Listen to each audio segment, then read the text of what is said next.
Today I'm going to teach you how to prepare for an exam and how to get rid of exam anxiety. Now, I've done a lot of exams in my time and I had to overcome quite severe anxiety. I would get the worst test taking anxiety. I remember rocking up to the ELAT, the Oxford English Entrance Exam, and my hand shaking so much I didn't think I could even write legibly. I thought it would just be scribbles all over the paper. And I remember going into my GCSEs and my A-levels and having to really compose myself because I felt like I couldn't catch my breath. I felt really tense and close to a breakdown. And I'm not even one of the worst examples of what bad test-taking anxiety looks like. I had many friends, I've had many students who were just an absolute nervous wreck. They wouldn't be able to sleep the night before an exam, they'd snap at people, would be really irritable, some people even cried, and I totally sympathise. If it feels like everything's riding on the test, or you've worked really hard, you've got all this way, and you don't want to blow it, and you're so scared that you might blow it, yeah, that's going to make you anxious, it's going to make you panic. And I think this year was really unfair for students because a lot of really good students put a ton of work in, and then it was just completely disruptive for something that's not their fault at all, and people would then judge them in the future based on exam results that they probably shouldn't have got. They should have got better ones. So I completely sympathise. I'd hate to be a student these days, but we're going to go into some of the techniques that I use, and you can copy my exact process, my blueprint for going into an exam feeling cool and confident. Now, whenever I go into exam, and when I went into the exam throughout Oxford, I was just so detached from the outcome. I was so cool. People would look at me and go, "Ben, why are you so chill? Everybody's all, uptight," and I was just really relaxed. In fact, I used to enjoy it. I used to love it. I used to get a bit of a kick out of going to exams. I'd get pumped up. There was actually supposed to be a bonus video for the ELAT Masterclass. That's the Oxford English Literature Admissions Test. But I thought this was just such handy advice, and a lot of people should know it, regardless of whether they're going for Oxford or they're going for English.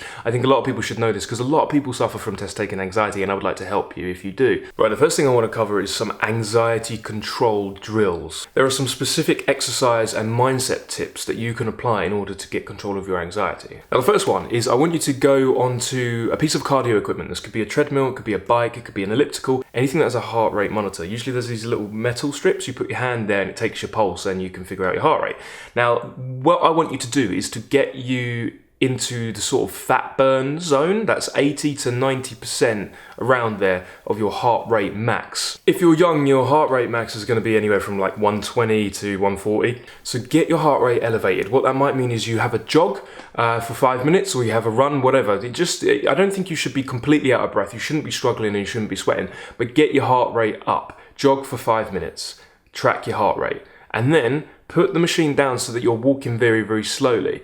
And then what you're going to do is you're going to track your heart rate, and just say it says 140, for example. You're going to then, through conscious breathing techniques, try to get it down to 130, then 120, 110, 100 as quick as you can. And then you do these exercises and try to improve how quickly you can get your heart rate down through breathing. And then what you'll do is once your heart rate drops down to about, 100, say, from 140, 130, then make it more difficult. Go for a faster run, steeper incline, whatever. Just make it more difficult and go again for another few minutes. And then try again. And then you're going to be doing this every time you do cardio. Try and throw a little bit of heart rate control, heart rate monitoring, heart rate testing into the mix. If you can control your heart rate under stressful situations, and if you can control your breathing under stressful situations, and exercise is a safe sort of stress, it's like eustress, it's putting you into a position of stress, but it's beneficial and it's not going to harm you as long as you're not going crazy. If you can do that, then you can do it. You can also control your breath and your heart rate when you're in other conditions, like exam conditions.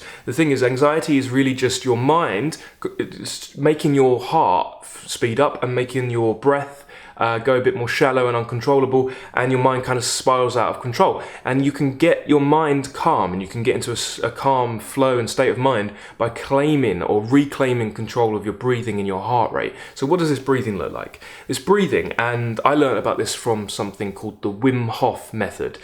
This breathing is where you flood your body with oxygen. You take a huge diaphragmatic breath in, belly, through your chest, even into your head. You can force oxygen into your head.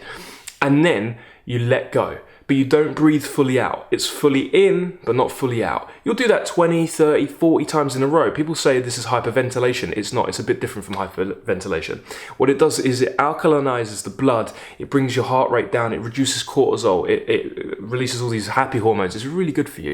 What you do, the breath will look a bit like this. It's going to look strange, but bear with me.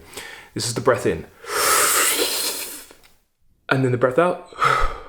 So fully in, not fully out. You could kind of just let go.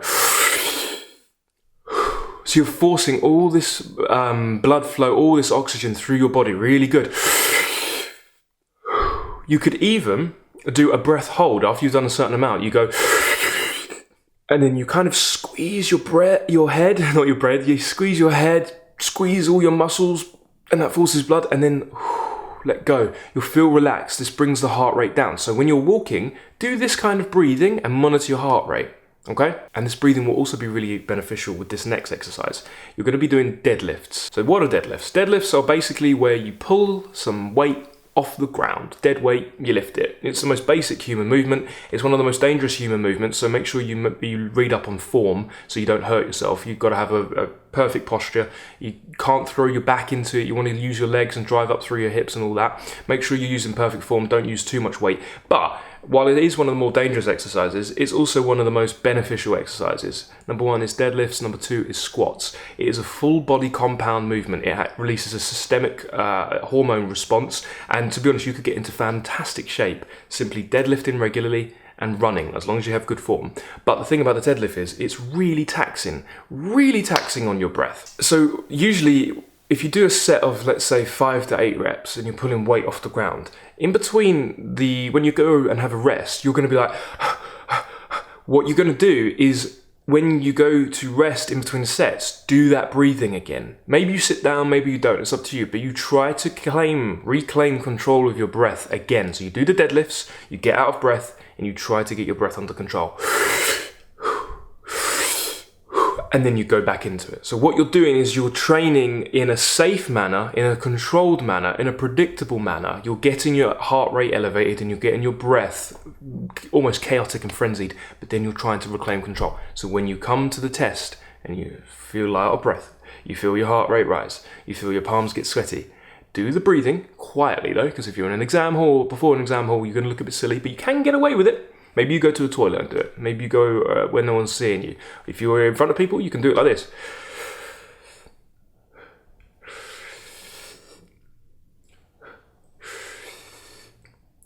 It's okay, you can get away with it. It's a good breathing, and most people don't know how to breathe properly. Focus on the breath. This is also a good technique for doing any public speaking. People are scared of public speaking, which is very fair. I've always been really nervous before speaking, but this style of breathing, if you do it correctly, basically obliterates any public speaking nerves. It obliterates test taking nerves, all right? Now, in addition to drilling and trying to control and practicing your breath, you want to do a mindset technique. This is a visualization technique that a lot of athletes use. Famous tennis players use this specific technique.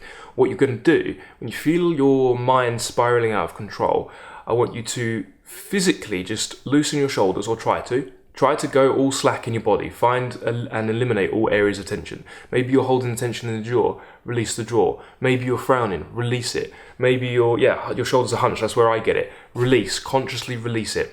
And then what you're going to do is you're going to go through the alphabet, A, B, C, D, E. And for every letter, just come up with a noun, a concrete noun, an image.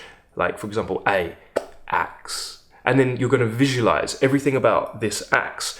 The weight. What is the handle made out of? Is it made out of wood? What's the end made out of? Metal, whatever. Iron. Smell it. What does it smell like? Is there a splinter on the axe? Then B, brick. Visualize the brick. See it. See the color. Feel the weight in your hands, but in your mind's eye. How rough is it? Bits of powder come off? C, crab. Okay? Think about a crab. And what you do, you go through the whole thing. And this process, I don't know how to explain it, it just eliminates anxiety. And if you want it to be even more of a killer method, before you do that, count up to 10. 1, 2, 3. But for each one, come up with like a girl's name. 1, Ashley. 2, Debbie. 3, Sandra. And then once you've done the visualization technique, you count back down from 10. 10, 9, 8, and you do a male name, Tom, Dick, Harry, all the way down.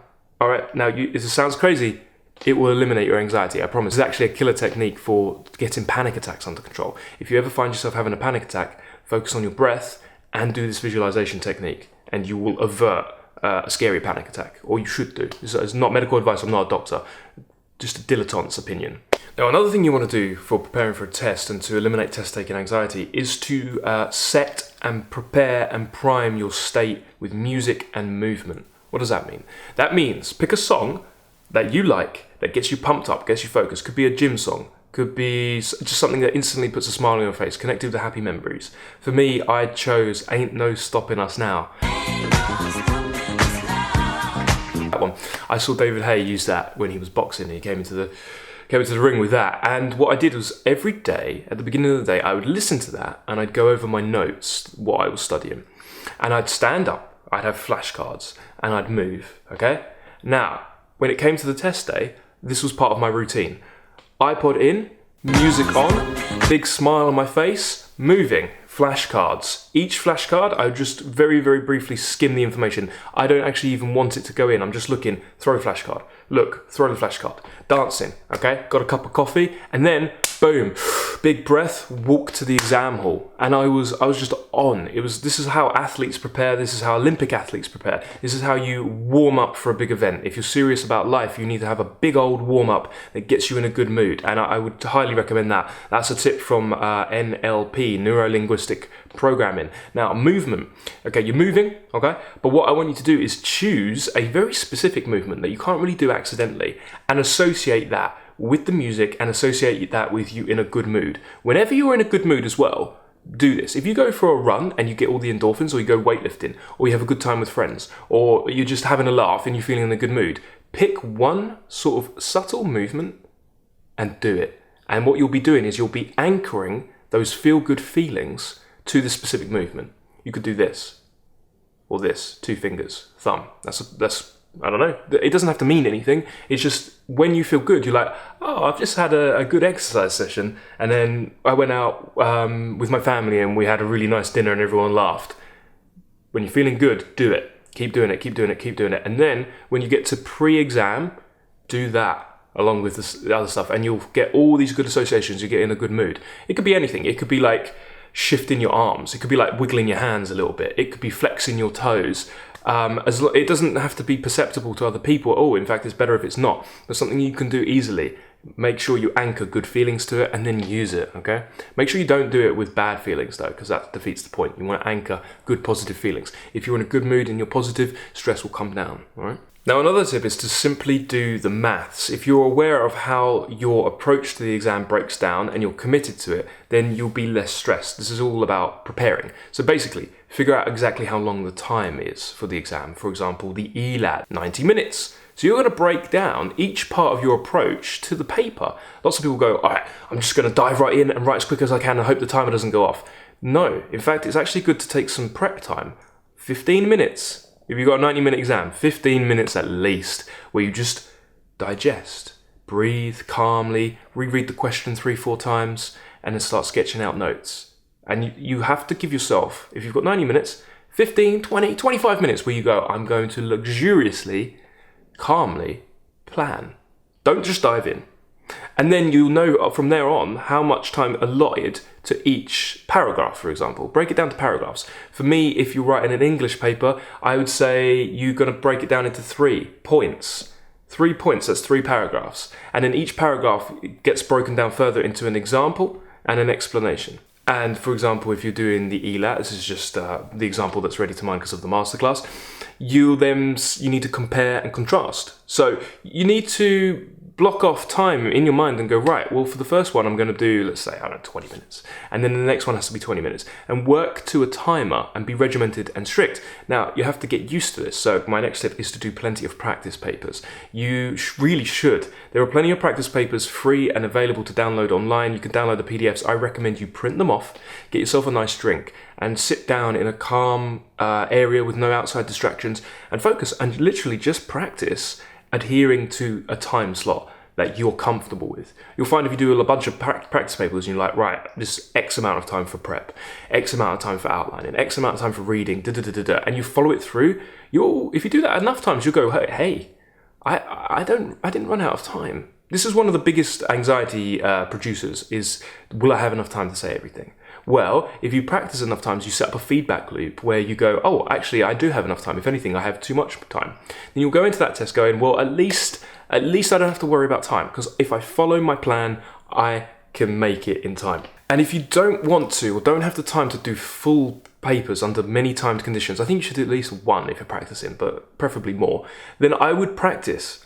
outlining, or I would practice reading, or I would practice just sketching out ideas for papers. So whatever subject you're doing, print off a paper and give yourself 30 minutes where you read through the paper as if you're going to answer the question, and then make notes. Oh, what point would I talk about? Here and here, and then think, well, what order would it go in? Actually, this point 3 should be the beginning point, and practice that, and that's good enough, okay? You also want to set up some rituals and routines before the test that are beneficial to you. I like to have a nighttime routine, especially a nighttime the night before an exam, and I'd like to have sort of things that I do the day before an exam.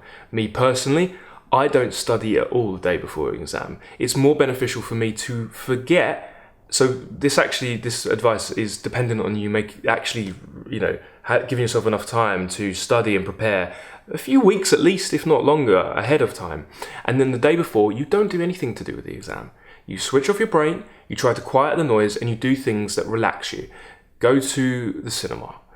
Eat well, eat really well, eat clean, okay? Do some exercise, relax, chill out, do things that you enjoy doing. Go for a walk. Do fun things, watch a comedy. You need to get into a good mood. That's what the night before is all about. And then make sure your sleep is good. The way I make sure my sleep is good is I foam roll before bed, and I get the knots out of my thighs. And while I'm doing that, I'm reading fiction that doesn't stimulate me or make me think too much, fiction that kind of lulls me into a sleep.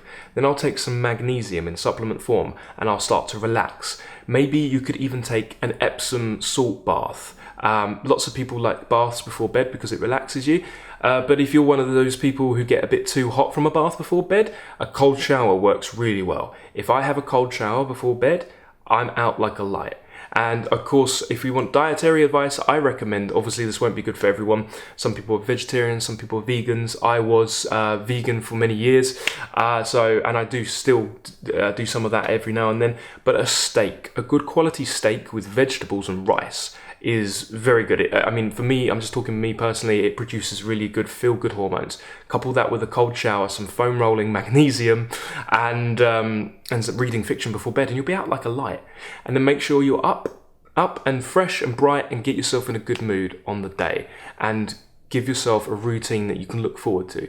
The more you enjoy the process, the less anxious you're going to be, or whatever little anxiety is still lingering around, you'll interpret it as excitement.